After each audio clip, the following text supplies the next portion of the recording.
Bismillahirrahmanirrahim. Assalamualaikum warahmatullahi wabarakatuh. Kembali lagi di Tausiah Ramadan bersama kami Al-Mukarramah. Di sini saya akan sedikit menceritakan yaitu tentang materi Allah mencintai para pemuda.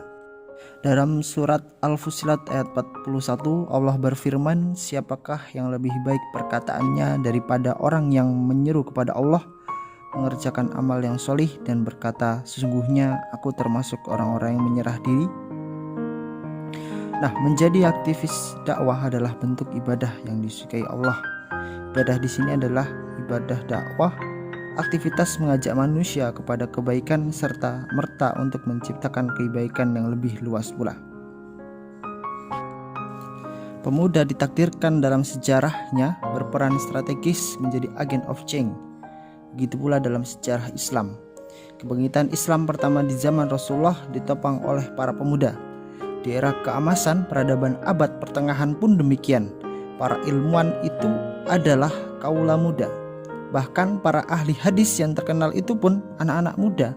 Mereka mencari kebenaran periwayat, sanad dan matannya ke berbagai negeri tanpa dibiayai oleh pemerintah dari Baitul Mal. Sama sekali tidak. Mereka melakukan perjalanan jauh dari satu negara ke negara yang lain dengan berjalan kaki atau naik kuda hanya untuk melakukan verifikasi hadis dengan biaya mandiri. Hasilnya ilmu objektif yang muncul dan penuh barokah tanpa bisa diintervensi oleh elit kekuasaan. Dalam surat Ar-Rum dijelaskan bahwa pemuda adalah tahapan kuat di antara dua tahapan lemah, yaitu lemah karena masih anak-anak dan lemah karena sudah tua renta. Di dalam hadis dijelaskan juga bahwa tidak bergerak telapak kaki seorang hamba Allah pada hari kiamat sehingga diminta pertanggungjawabannya tentang 4 hal. Yaitu yang paling ditekankan adalah tentang masa muda.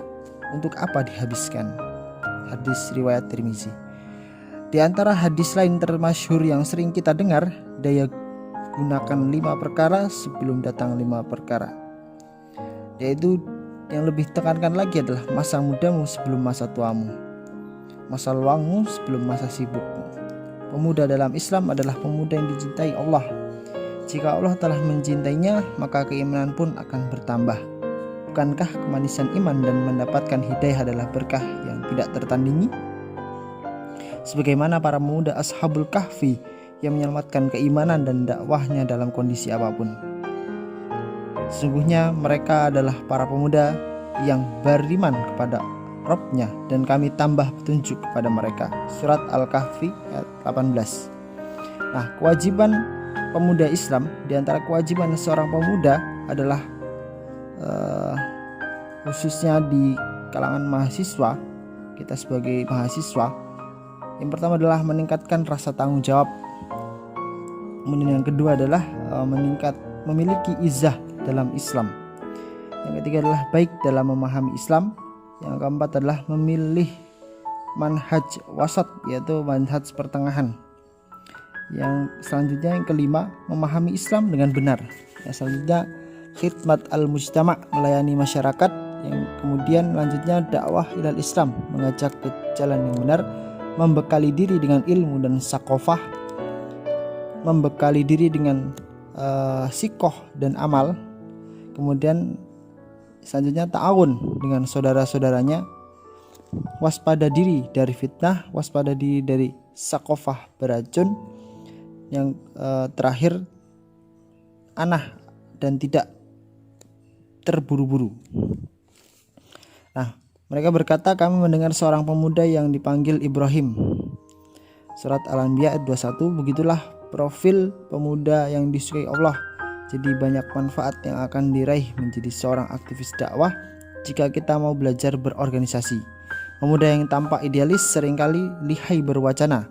Akan lebih baik jika wacana itu dibumikan dan dikombinasikan dengan potensi kepemimpinan pada sebuah paket gerakan yang terpadu dan terancang rapi. Semua itu dalam rangkaian agenda rekonstruksi umat dan bangsa. Sungguh yang disukai Allah dari pemuda adalah ketika dia bersedia terlibat dalam gerakan rekonstruksi umat. Jika kita berorganisir diri menjadi aktivis dakwah kampus yang disebut dengan gerakan mahasiswa Islam, maka sungguhnya diri kita tengah diri kita telah mengamalkan ayat berikut. Sesungguhnya Allah mencintai orang-orang yang berperang di jalannya, berbaris teratur bagaikan bangunan yang tersusun kokoh. Surat As-Saff ayat 4. Demikianlah pemaparan materi pada tausiah kali ini. Syukran jazakumullah khair. Wassalamualaikum warahmatullahi wabarakatuh.